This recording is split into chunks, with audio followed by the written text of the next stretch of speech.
hello! Magandang gabi po sa inyong lahat. And for today's vlog, ay ang paboritong chocolate ni Nanay na galing pa from Dubai. Wow. I like to thank the tita of Mark, of course to Mark. So, and today, we're going to taste one of the favorite ni Nanay Tere, ang pistachio chocolate. Akin na lang to. Ikaw naman, titikman nga natin pareho eh. I want Gino to taste this with me kasi ito yung hindi ko tinikman kanina. Ayan! So, titikman natin dahil masarap nga talaga ito. So, unbox natin. Apo, go ahead, open it. Ano ba ito? Pull it. Pull and get the one on Wow. the bar. Yan. And Sambo, then guys. open. Yan. Yan. So, pakita mo sa kanila.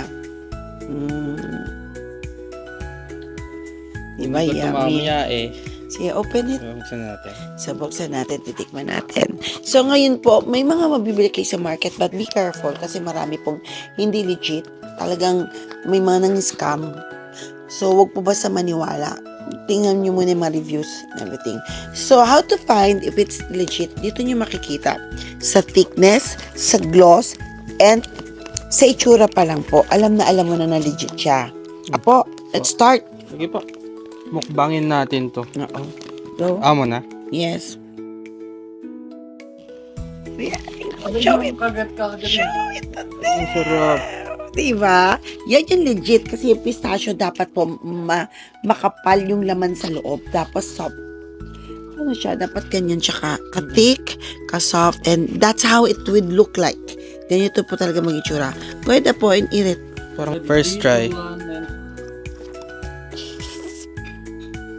How is it? Masarap. Kaya mo. Ako?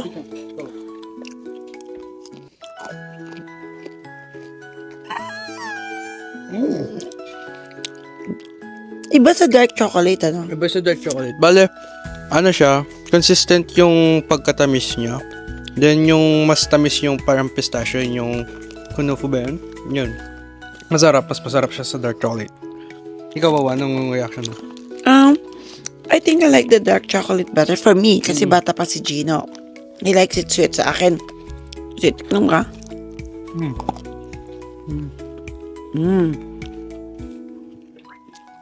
Ayan. We have one milk chocolate left which I'm going to have my apo, Gino, taste it. Si Gino is working part-time and Jollibee. Sa Jollibee. sinabi niya baka magpuntahan sila sa Jollibee. Basta Jollibee na lang. Jollibee, and he's very happy working as part-time. Alam niyo mga anak, syempre kayong mga estudyante, you wanted to help your parents. So kahit po ganito, dumaan din naman kami sa paghihirap. You start from the baba bago kayo umakyat talaga patas. Kailangan mag-struggle paakyat papunta doon to reach your goal. Kasi alam natin that dreams always come true. Again, thank you for tonight's vlog with Gino, of course, my apo. Thank you din, Wawa, for having me. And continue following my page. Again po, ito po si Nanay Tere, Rise and Shine. Rise and Shine. And don't forget to follow, comment, heart, and don't forget lalo especially to click that button para po to keep you updated in our next vlog and content. Malay nyo, kasama na ako doon, di ba? Hindi invite mo sila. Meron tayong palaro this coming Oh, in-invite namin kayo. May palaro po kami this week.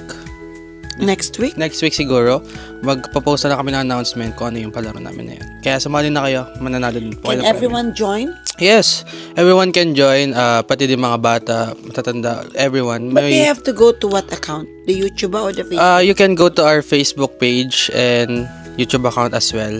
But stay tuned na lang muna sa FB for more announcements. Yeah. Alright. So this is it, Apo. Yes. Thank you for giving me a chance na makasama kita tonight kasi alam ko you're very busy. Yes. And again, bags and school supplies, tumblers, and marami pa pong iba are already ready. Inaayos lang po namin, ina-arrange po namin ito. Watch out for the announcement of that. And again, sabay kami ni Gino. Good night and I Love you. you.